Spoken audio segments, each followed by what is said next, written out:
Okay. What's going on? It's Joel Casanova. Today, we're going to talk about a phrase that seems very stereotypical in a lot of different areas, right? The concept that words matter. Okay, we're going to go over it. But first, my name is Joel Casanova. I'm the owner and founder of Beat Hunter Dance, and this talk show exists to help your dance journey be healthy, productive, and 100% yours. Okay, that's the goal. I can't force you to do anything, but I'm giving you the resources, hopefully, to take advantage of the mindset that I'm presenting to you. Okay? So, boom. There's the title Joel Casanova, founder of Beginner Dance. So, words matter, right? There's a two-sided concept, right? You can have a mindset, and that mindset will change how you say things. But that means the reverse is also true. If you change your wording, you can kind of reverse engineer how you think by changing your wording, right? I have this joke that I have with my brother where, especially as an adult, I say, welcome to the adult world, where it's all in the wording. And I say that because a lot of times it's like, hey, you're fired, versus like, we're letting you go. Or like, hey, you're no, you haven't been accepted into this thing, versus like, we didn't think you were good enough to make this audition, right? It's like the words really matter, right? So the same thing can happen when we are talking to ourselves, and when we relate it to dance, it matters a whole ton because dance is a very personal thing. Your body is the one that's moving. How you approach things and how you approach things in dance will affect your mindset and vice versa. So there's three different categories I'd like to talk to you about when it comes to the fact that words matter. Okay. Number one, should versus want. Okay. Should has like a moral judgment on it, right? It's like, this thing should happen. It is good for this thing to happen. It is right for this thing to happen, right? And in reality, that's not a bad thing. Like, you should do things, right? Like, things like this should happen, right? Or the right thing versus the wrong thing to do. I'm not saying morality is like subjective, because it's not. There's a right and there's a wrong. But when it comes to our dance journey, should can be very detrimental. It can be very damaging to ourselves and our own relationship with dance. Because if something should happen, that means if it doesn't happen, something wrong has happened. So if something should happen and you don't do it, that means you have done something wrong. Okay? And for an art form like dance, that can be very dangerous. I would suggest switching it with want. Want is a desire without a judgment attached to it. Right? I want to do this thing. I want to go to this place. I want to take this class. Right? It becomes a lot lighter mentally for ourselves.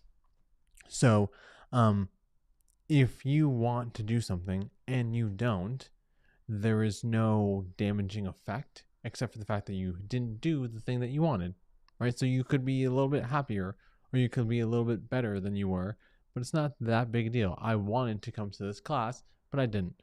So next time I'm going to do it. And you can kind of capitalize on the fact that humans want to do what they want to do, right? Like, we want certain things in life, and because we want them, we kind of go for it. So you can kind of, how do I say, leverage or like judo flip yourself into doing something right if you start saying you want certain things. Now, you want certain things, right?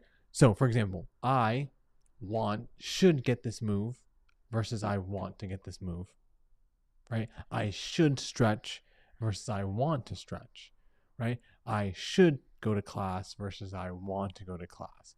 All those things get better as soon as you change should for want. Like, I should get this move means like, if I don't have this move yet, I'm doing something wrong. But if I want to get this move, even if I don't have it yet, I'm constantly working towards it because I want to do this thing. I should stretch is like I'm responsible for stretching or practicing at home.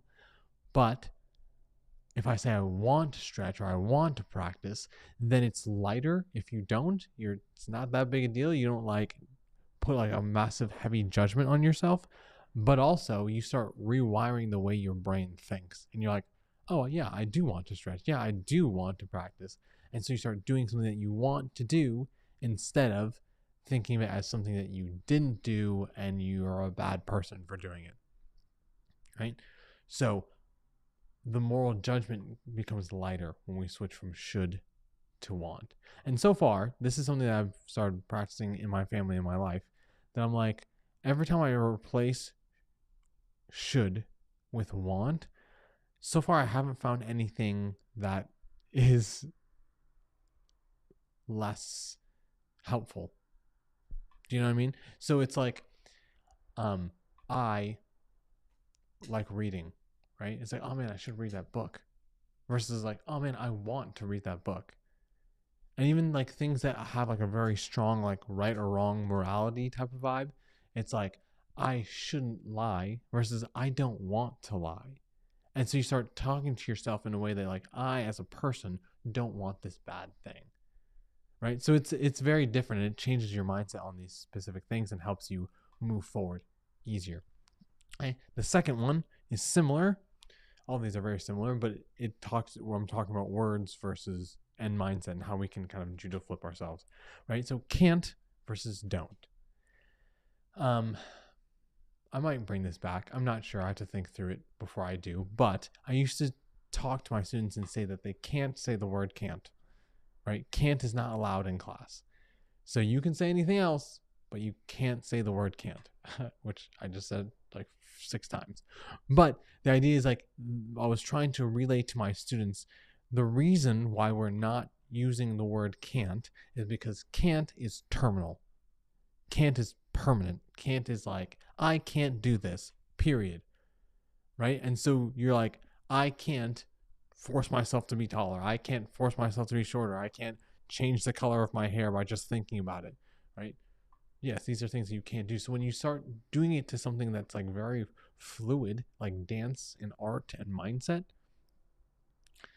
it's a very dangerous thing, right? I can't do this. Like, this is how it is, and this will never change. You're kind of speaking into the future and speaking that limitation onto yourself. Again, words matter. So then when you start saying, I can't do this, you mentally start thinking can't in your head. So I heard this phrase once. I have no idea who this is attributed to. If you know what it is, please comment or let me know or DM me or something. The phrase is, if you think you can't and you think you can, regardless of whether you think you can or can't, you're right. It's something to that effect. Right? If you think you can do something, if you think you can't do something, you're right. Because that affects the way you can do things. So when you start thinking can't and use the word can't a lot, then you start thinking that you cannot do it, and then you're kind of creating like a self-fulfilling prophecy, right? Versus the word don't, right? If you're learning a piece of choreography or learning a specific move, you're like, I don't have that. I just don't have that, right? And it becomes a lot more flexible, right? You're acknowledging the fact that you don't have a move, but you're not making it permanent. Like currently, right now, as I'm speaking, I don't have my middle splits. That doesn't mean I can't get my middle splits, right? All of a sudden, those words are a dichotomy. Can't, don't. I don't have my middle splits. I'm acknowledging that. But if I stretch enough, if I keep on stretching, which I'm getting really close, if I keep stretching enough and I keep doing it consistently, that stretching will help me get my middle splits. And then I say, I can do my middle splits. Or I do have my middle splits, right? It becomes a really healthy way of looking at reality. That it's like, I literally don't have my middle splits. That's just the reality. Like if you were to ask me to do it, I can't. I don't have it, right? But I'm stretching and then consistently doing the things that my mentors tell me to do, and I'm getting more flexible. I'm gaining more body control. I'm getting better, whatever, right? And the can't versus don't goes even further, right?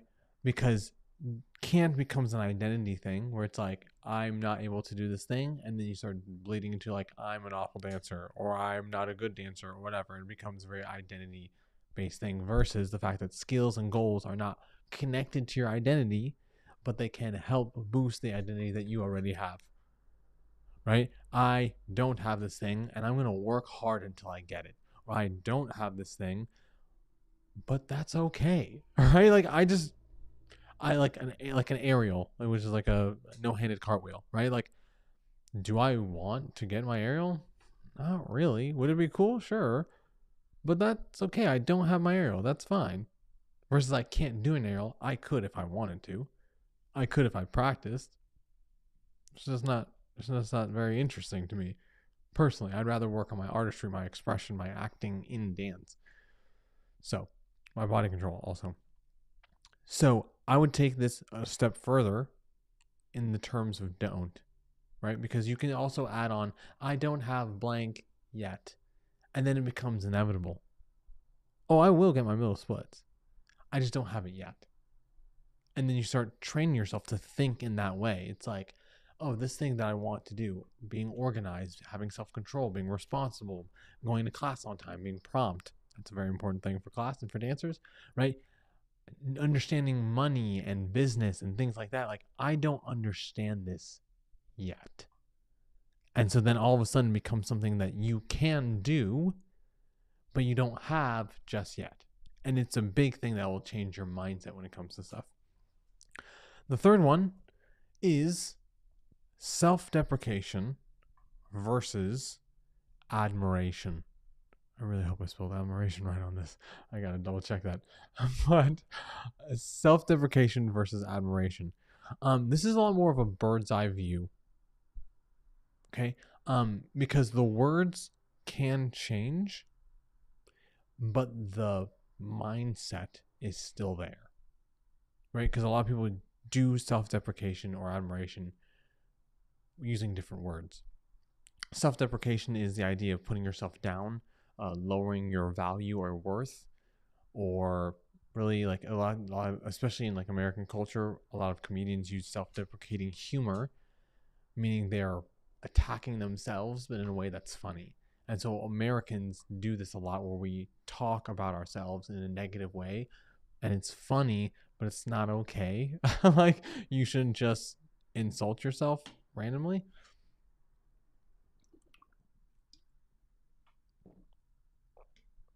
In terms of dance, I get this a lot when I perform, right? And it tells me a lot about the person that talks to me when they come up to me after I get off stage or wherever I'm performing, right? They'll be like, man, if I tried to do that, I would break every bone in my body, especially older people, elderly people. They're like, if I tried to do that, I'd break every bone. I'm like, yeah, I understand. Yeah, I understand. It's fine. You can do it. You really can. But I'm not gonna have this conversation with you right now. But it's like, oh man, like I wish I could do that. Or like I'd never be able to do this. And all of a sudden, it's no longer about me or my performance or performing whoever you're talking to. It's about you. Like, you're gonna make time to go out of your way, but because of your self-deprecating mindset, the words that come out turn all the attention onto yourself. I can't do that. I wish I could. I would break every bone in my body. This is not about you. Right? It's a very inward focused mindset versus admiration, which is very outward focused, right? I can walk up to someone who does something really well, or see someone in an audition that does really well, or just watch a performance. Again, 2 weeks ago, geez, that's so long ago. 2 weeks ago, I went to New York and I saw 11 to Midnight. That was choreographed by Costin Mayer, and the whole cast was amazing. And I was like, I wish I could be in this show, or I'm like, you guys are doing incredible work. It was a beautiful show. It was such great storytelling, and the choreography wasn't disconnected. It was connected to the choreography so well. But if I had a self-deprecating mindset, I would turn it to myself. Instead, I have the ability, because I have an admiration mindset, an outward focusing mindset, I can compliment you and talk about you, about your dancing, and it has nothing to do with me because I'm not talking about me. We're not talking about me. We're talking about you, right? So I had this audition for Anastasia, here in this area in Hampton Roads, and they separated us into groups, and this one girl like adjusted the choreography in a way that was so her. And like when we added on more parts of the choreography, I was like, I love your movement. It's so amazing, right? And so I have no problem saying that because I'm not talking about me. And it's also healthier because I can compliment you and admire your work and the things that you do without putting myself down. There's no need to put myself down just to say you're doing good at something. It's so unnecessary. So, should versus want, right? Want is the thing that you want to be doing, right? It takes a should and makes it something that's part of your character. I shouldn't lie. I don't want to lie. I should practice versus I want to practice. And then you start making time to say, I want to practice. And then you start practicing because that's what you want to do. Can't versus don't. Can't is a terminal, like, this is never going to happen in my life. Don't is like, I don't have this right now, but I can work to get it. It's flexible. And then when you start adding on yet, it becomes inevitable, right? I don't have XYZ yet, which means you're going to get it. You just don't have it right now. And that's okay.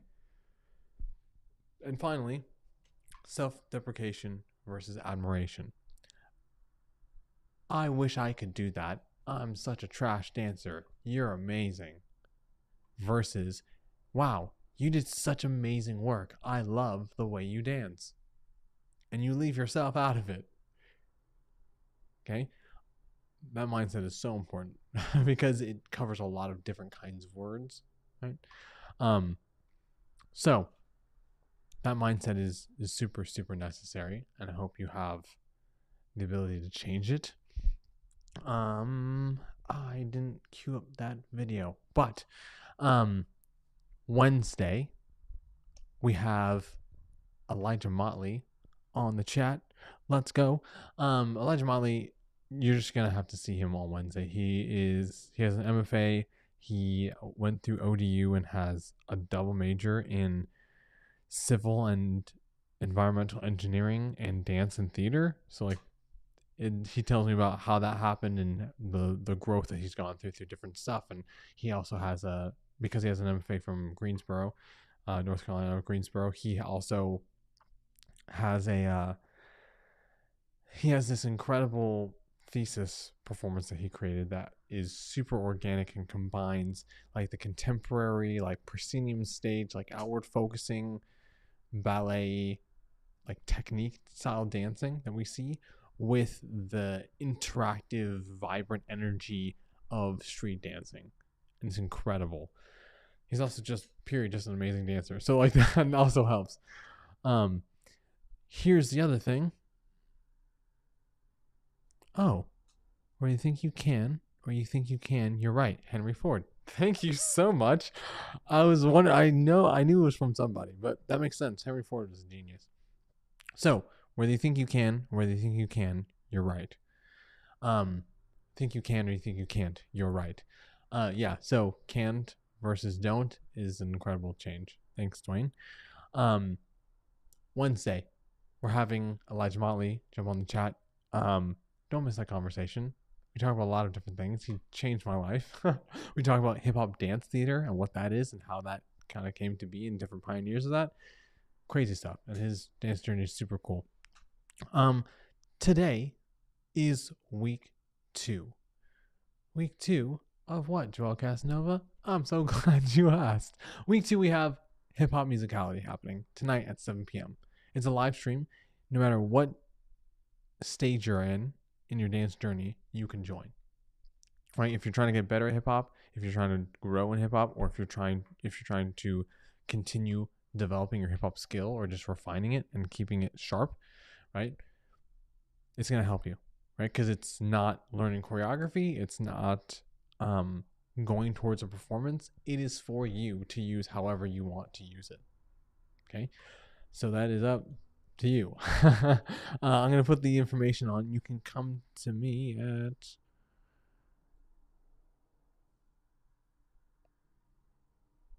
There it is. bhundredance.com. You can live chat me.